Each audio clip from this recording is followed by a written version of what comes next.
Hello, it's Ann Marie here. Today I thought I'd show you how to paint these wet into wet circles with my watercolour paints. And they're quite fun to do, and it will teach you a lot about how the water reacts with the paint. So I'm going to put these to one side over here. And you need to obviously have some watercolour paper. I've got a nice big watercolour brush here, and I'm just going to put in some 6 circles. So I'm going to wet the surface of the paper and put in 6 circles like this, and then I'm just going to choose some colours out of my watercolour paints, and I'm going to just drop in the colour. This is the yellow, and let's make a blue one. Let's do it. Some of your watercolour paints will drop in really lovely, and some will just have to help move them around. But that's the whole fun of this. Oh look, the red's lovely. It's really moved around. And the wet into wet really runs and makes these lovely sort of fringes of colour. And you can, while they're still wet, you can go back in and draw on top. So let's have a look at this yellow, and the yellow's dried quite a bit. If your little circle dries out, just don't worry, just get a clean brush and drop some water in and it will run again. Oh yeah, look at that go. Let's put something in this blue. How about this orange? Let's see what this orange makes. Beautiful. Looks like an eyeball. And the red, let's put in some green. I'll do some lines. Look at that. You can paint lots and lots of these. They're actually quite good fun. And then when they're dry, you can cut them out.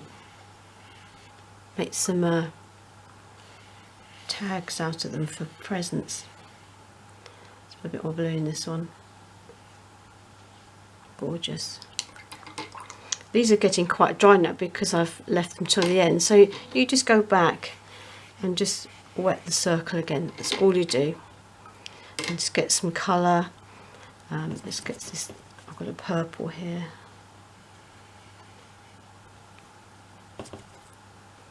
And just drop the colour in. You can be quite inventive with marks and lines. Just drop it in like that. I've got this lovely golden colour here. I'm just going to put it in the last one.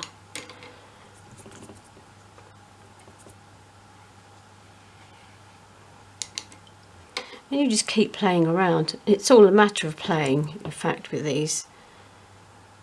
You can be quite inventive with lines. This one's incredibly wet. If it's too wet, which often happens because you get a bit enthusiastic with the water, just dry your brush off on a piece of paper towel and then just go back in and suck some of the liquid out. A bit of paper towel. There you go. It's actually another technique. It's called lifting out.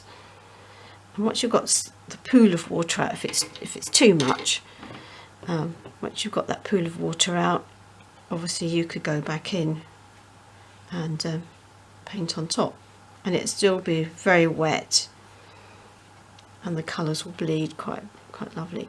I'm going to just add something to this one, so I just can't resist doing that to it. These become quite addictive after a while. That's why I've painted quite a few sheets. I'm going to paint a bit more in there. I'm going to add some water to this one.